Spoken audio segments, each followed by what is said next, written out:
if x star y is equal to x plus y if x less than y, x minus y if x greater than y, and 2x if x is equal to y, তাহলে আমাকে evaluate করতে হবে 5 star 7 star 2 plus 5 star 7 star 2। তাতে x plus y হবে যখন x টা ছোট y টা বড়, x স্টারের মানটা x মাইনাস y হবে যখন x টা বড় y টা ছোট, এবং 2x হবে যখন x সমান y।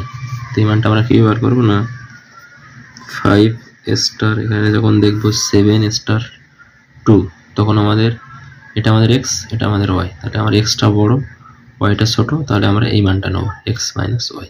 ঠিক আছে, তো এই মানটা আমাদের হয়ে যাবে কত না 7 মাইনাস 2 প্লাস 5 স্টার 7, তাহলে x টা আমাদের কত 5 আর y টা কত না 7, অর্থাৎ x টা ছোট y টা বড়। সেক্ষেত্রে আমরা কি করব না এই প্রথম মানটা নিয়ে নেব x প্লাস y।